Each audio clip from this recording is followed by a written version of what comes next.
दोस्तों, आप सभी को नमस्कार। आप देख रहे हैं आध्यात्मिक कथाएं। आज हम आपको सुनाएंगे इंद्र और वौष्टमा की कथा। तो चैनल को सब्सक्राइब जरूर कर लीजिएगा। उष्टमा और इंद्र के बीच में हुए एक ऐसे संभोग की कहानी जिसमें इंद्र ने एक मृत घोड़े के शरीर में प्रवेश किया और फिर उष्टमा के साथ संभोग किया। वह उष्टमा जन्मेजय की पत्नी थी और जन्मेजय राजा परीक्षित के पुत्र थे तथा अर्जुन के पौत्र थे और अर्जुन इंद्र के पुत्र थे। इसलिए इंद्र ने अपने पुत्र वधु के साथ ऐसा कर्म क्यों किया तथा क्या है इस कहानी के पीछे की पूरी सच्चाई, यह जानने के लिए कहानी के अंत तक देखिएगा। श्री हरिवंश महापुराण के भविष्य पर्व से इस कथा को सुनते हैं। जब महाभारत का युद्ध समाप्त हुआ तो कौरव के वंश का नाश तो हो ही गया था, साथ ही इस भीषण युद्ध में पांडवों के भी वंश का सर्वनाश हो चुका था। अब केवल एक ही उम्मीद बची थी और वह थी उत्तरा के गर्भ में पल रही अभिमन्यु की संतान। लेकिन अंतिम समय में जब अश्वत्थामा ने ब्रह्मास्त्र का उपयोग किया तो उत्तरा के गर्भ में पल रही वह संतान भी मृत्यु को प्राप्त हो गई। अब पांडवों का वंश आगे कैसे बढ़े, उसे तर्पण कौन प्रदान करेगा? इन प्रश्नों के उत्तर में जब पांडव विचलित हुए तो उनके परम सखा भगवान श्री कृष्ण ने अपनी शक्तियों से उत्तरा के उस गर्भ को जीवित कर दिया और वह बच्चा परीक्षित के नाम से पूरी दुनिया में विख्यात हुआ। परीक्षित आगे चलकर एक महान राजा हुए। कहते हैं कि उनके ही समय में कलयुग ने पृथ्वी पर अपना पहला कदम रखा था। परीक्षित की मृत्यु तक्षक नाग के काटे जाने पर हुई थी। जब परीक्षित की मृत्यु हुई तो उस समय उनके पुत्र जन्मेजय बड़ी ही कम अवस्था में थे। लेकिन जन्मेजय अपने पिता, अपने दादा और अपने पूर्वजों की तरह एक महान शासक हुए। वे बलवान भी थे और बुद्धिमान भी थे। उन्होंने बहुत ही कम आयु में राज का भार संभाला और पूरी तन्मयता के साथ अपने प्रजा का पालन किया और अपने राज को आगे बढ़ाया। जब जन्मेजय कुछ बड़े हुए तब उनके विवाह का समय आया तो उन्होंने काशी के राजा स्वर्णवर्मा की पुत्री उष्टमा से विवाह कर लिया। उष्टमा सुंदर थी। वह इतनी सुंदर थी कि उनकी सुंदरता की चर्चा में केवल मनुष्य लोक में नहीं बल्कि गंधर्व लोक तथा देवलोक तक फैली हुई थी।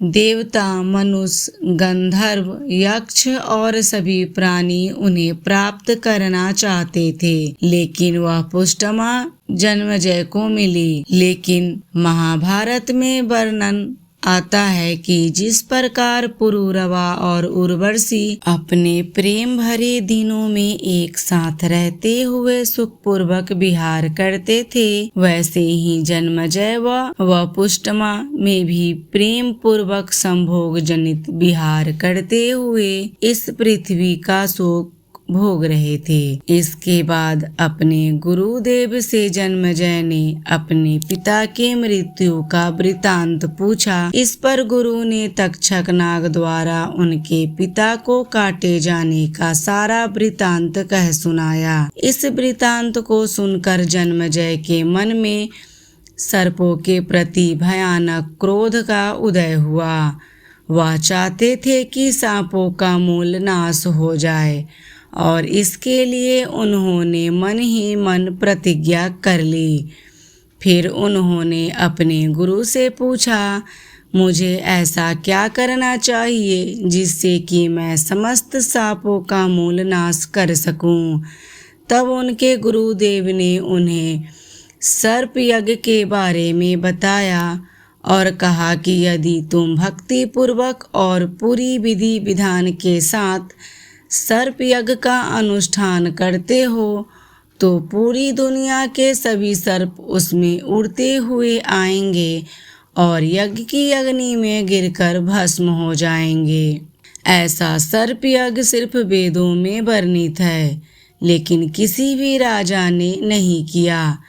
तब भयानक पराक्रम को प्रकट करते हुए जन्मेजय ने अपने गुरु से कहते हैं कि आप यज्ञ को प्रारंभ कीजिए। यह उत्तर सुनकर महर्षि ने ऋत्विकों के अनुकूल ऋषियों को बुलावा भेजा जो यज्ञ को संपन्न कर सके। तय समय पर यज्ञ प्रारंभ हुआ और यज्ञ के प्रारंभ होते ही विभिन्न देशों से सर्प आकर अग्नि में गिरने लगे और भस्म होने लगे। नागों तथा सर्पों के साथ ऐसा क्यों हुआ, इसके पीछे की कहानी महाभारत में आती है। महाभारत के अनुसार जब सर्पों की माता कद्रु गरुड़ की माता विनीता बीच उच्च सर्वा घोड़ा के पूंछ के रंग को लेकर बहस छिड़ी तो सर्पों के माता कद्रु ने कहा कि हे सर्प, तुम जाकर घोड़े की पूंछ से लिपट जाओ और वहां पर तुम ऐसा भ्रम उत्पन्न करो कि उसकी पूंछ काली लगे। जिन सांपों ने ऐसा करने से मना किया था, सांपों की माता कद्रु ने श्राप दिया था कि एक दिन तुम अग्नि में जलकर भस्म हो जाओगे, और इसलिए सारे सर्प जन्मेजय के यज्ञ में आकर भस्म हो गए। लेकिन सर्प यज्ञ तो संपूर्ण विनाश वाला था। यदि वह यज्ञ नहीं रुकता तो सभी नाग उसमें जलकर भस्म हो जाते, सभी का विनाश हो जाता। ऐसे में सर्प यज्ञ को रोकने के लिए नाग वासुकी ने अपनी बेटी के पुत्र आस्तिक को वहां भेजा। आस्तिक के माता और पिता दोनों का ही नाम जगतकारु था और उनके विवाह की कथा बड़ी ही रोचक है। इस सर्प यज्ञ को विस्तार से आस्तिक जो जगतकारु नाम के माता के ही संतान थे, जो कि वासुकी नाग के पौत्र थे, जो कि जन्मेजय के यज्ञ में आए थे। उनकी कृत इतनी अधिक थी कि जन्मेजय उनकी बात को टाल नहीं सकते थे। जिस समय आस्तिक वहां पर पहुंचे और उन्होंने सर्प यज्ञ को रोकने का निर्देश दिया, उस समय परीक्षित को मारने वाला तक्षक हवा में लटका हुआ यज्ञ की अग्नि में गिरने ही वाला था। यज्ञ की अग्नि की ताप से उसका मस्तक झुलस रहा था, लेकिन आस्तिक के कहने पर और बहुत ही समझाने पर जन्मेजय ने तक्षक को माफ कर दिया और अपने सर्प यज्ञ को रोक दिया। साथ ही जन्मेजय को अब यह लगने लगा कि उन्होंने सर्प यज्ञ करके एक बहुत ही बड़ा पाप का काम किया है। उन्होंने बिना किसी वजह के ही नागों का नाश किया है। अपने इस पाप को हटाने के लिए जन्मेजय ने अश्वमेध यज्ञ करने का विचार किया। तब उस समय वहां पर वेद व्यास जी आए और जन्मेजय ने वेद व्यास जी की बहुत ही सेवा की, क्योंकि वे जानते थे कि वेद व्यास जी एक महर्षि हैं, ज्ञानी हैं और साथ ही साथ कौरवों और पांडवों के पूर्वज हैं। उन्हीं में से कौरव और पांडव उत्पन्न हुए हैं। इसलिए जन्मेजय ने अपने पूर्वज को सम्मान देते हुए उनसे एक बात पूछी कि हे वेद व्यास जी, हे महर्षि, हे पूर्वज के पितामह, आप त्रिकालदर्शी हैं, आप भविष्य को देख सकते हैं।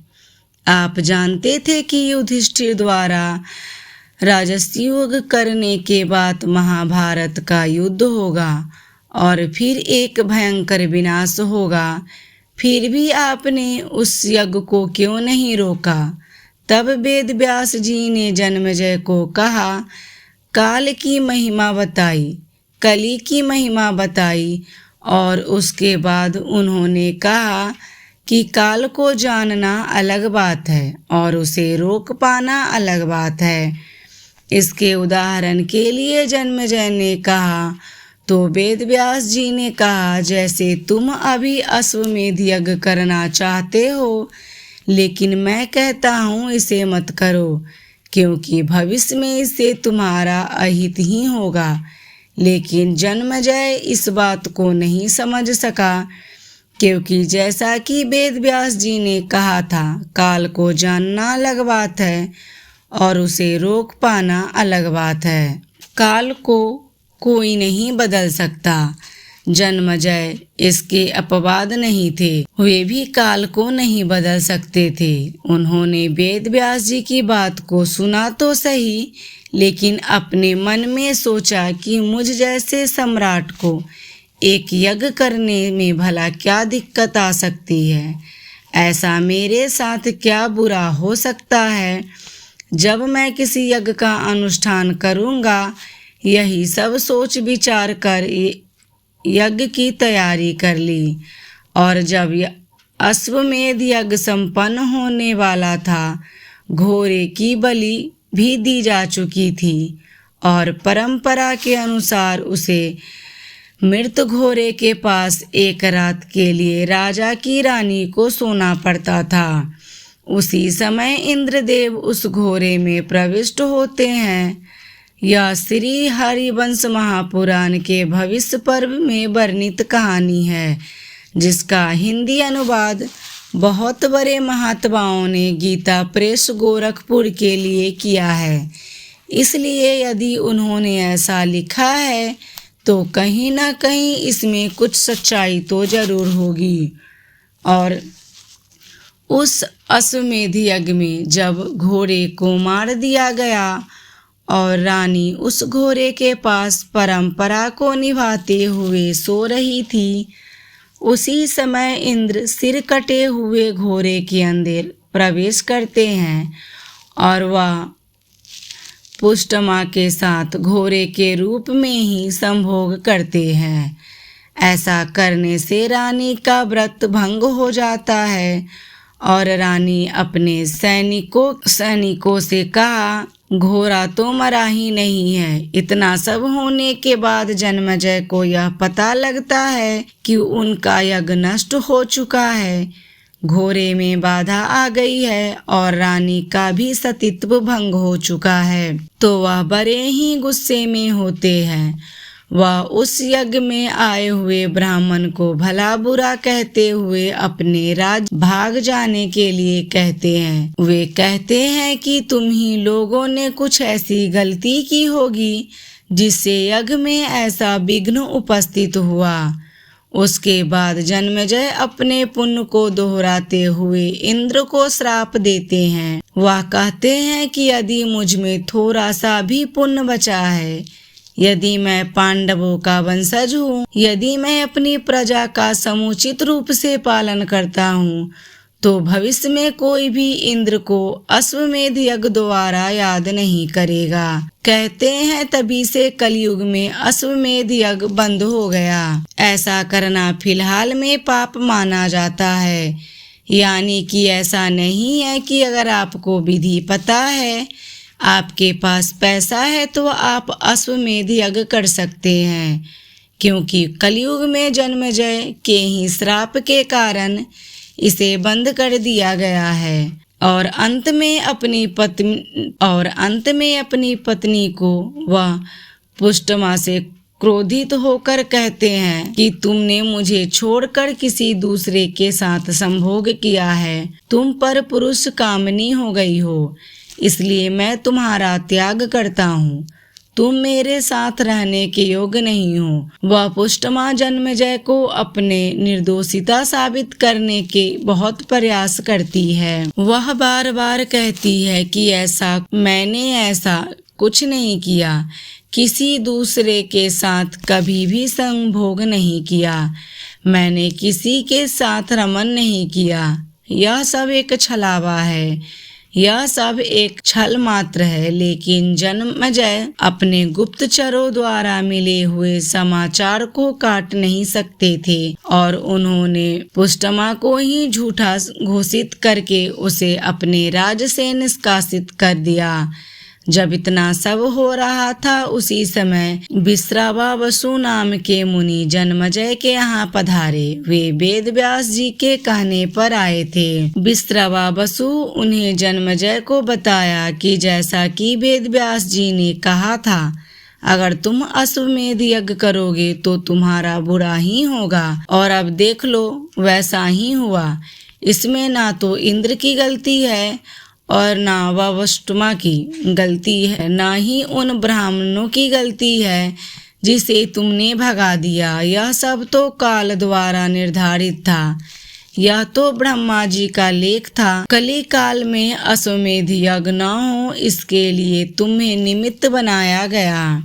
फिर विश्रवावसु ने उन्हें बताया कि इंद्र जी घोड़े में प्रवेश किए थे, वह इंद्र ही थे, लेकिन जिस वह पुष्टमा के साथ उन्होंने संभोग किया था वह तुम्हारी रानी वह पुष्टमा नहीं थी, बल्कि वह पुष्टमा की देह में रंभा नामक अप्सरा थी। यानी कि रंभा ने वह पुष्टमा का मायावी रूप धारण करके उनकी जगह इंद्र के साथ संभोग किया था। इंद्र अपनी पुत्र वधू के साथ ऐसा करने के बारे में सोच भी नहीं सकते थे, क्योंकि अर्जुन इंद्र के पुत्र थे और अर्जुन के पुत्र अभिमन्यु हुए। अभिमन्यु के पुत्र परीक्षित और परीक्षित के पुत्र जन्मेजय थे। ऐसे में जन्मेजय की पत्नी इंद्र के लिए पौत्र वधू के समान थी और उसके साथ कुछ भी गलत नहीं कर सकते थे। विश्रावावसु ने उन्हें बताया कि वह रंभा थी और इंद्र द्वारा तो यज्ञ के प्रभाव को तोड़ना चाहते थे, क्योंकि तुमने 300 यज्ञ पूरे कर लिए थे। अगर तुम ऐसे ही यज्ञ करते रहे तो उन्हें डर था कहीं तुम इंद्र पद पर सुशोभित ना हो जाओ। अब विश्रवा उसे ऐसा सुनने के बाद जन्मेजय ने ब्राह्मणों से माफी मांगी और यज्ञ में आए हुए ऋषियों का सत्कार किया और फिर अपने यज्ञ को वहीं पर समाप्त किया तथा वह पुष्टमा से भी क्षमा मांगते हुए उसे अपना लिया। इस प्रकार वह पुष्टमा और जन्मेजय सुखपूर्वक रहने लगे। तो दोस्तों, यह थी वह पुष्टमा और इंद्र तथा राजा जन्मेजय की कहानी। तो दोस्तों, आज की वीडियो में बस इतना ही। आपको यह जानकारी कैसी लगी हमें कमेंट करके बताइएगा। साथ ही वीडियो अच्छी लगी हो तो वीडियो को लाइक शेयर, चैनल को सब्सक्राइब जरूर कीजिएगा। धन्यवाद।